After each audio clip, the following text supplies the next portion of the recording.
राजस्थान के एक छोटे से गांव नयासर में नंदा और उनकी पत्नी रहते थे।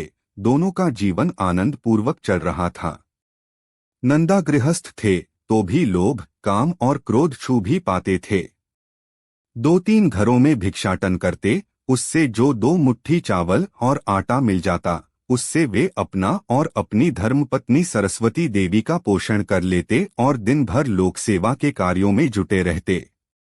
एक दिन झुंझुनू के चौधरी तन्विक ने महाराज कृष्णदेव राय से कहा, राजन, नंदा गृहस्थ होकर भी राजा जनक की तरह विकार मुक्त हैं। दिन भर बेचारे पिछड़ों को ज्ञानदान देने, कष्ट पीड़ितों की सेवा करने में लगे रहते हैं। स्वार्थ की बात उनके मन में ही नहीं आती। महाराज कृष्णदेव राय हंसे और बोले, गृहस्थ में रहकर कौन तो निर्लोभ रहा, कौन काम वासना से बचा। यदि गृहस्थ में ऐसा संभव हो जाए तो संसार के सभी व्यक्ति अपना मनुष्य शरीर सार्थक न कर सकते हैं। चौधरी तन्विक बोले, यदि लोग नंदा और देवी सरस्वती की भांति निर्लोभ, सेवापरायण व सरल जीवन जीना सीख लें। महाराज कुछ खिन्न से हो गए। बोले, ऐसा ही है तो आप उनसे कुछ दिन यहीं हमारे यहाँ भिक्षाटन के लिए कह दें। चौधरी तन्विक ने नंदा से जाकर आग्रह किया, आप आगे से राजभवन से भिक्षा ले आया करें। नंदा ने कहा, मैं जिन लोगों के बीच रहता हूँ, जिनकी सेवा करता हूँ, उन अपने कुटुंबीजनों से मिल गई भिक्षा ही पर्याप्त है।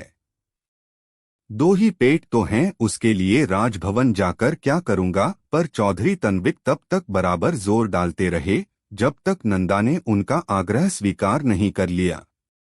नंदा राजभवन जाने लगे।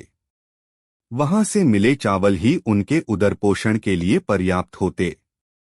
नंदा अपनी सहज प्रसन्नता लिए हुए जाते, उसका अर्थ महाराज कुछ और ही लगाते।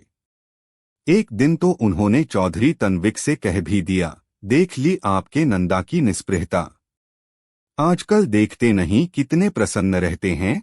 चौधरी तन्विक बोले, आपका तात्पर्य समझा नहीं। इस पर महाराज ने कहा, आप मेरे साथ चलिए, अभी बात स्पष्ट हो जाएगी। महाराज चौधरी तन्विक के साथ नंदा के घर पहुंचे। देखा 5 उनकी धर्मपत्नी चावल साफ कर रही हैं।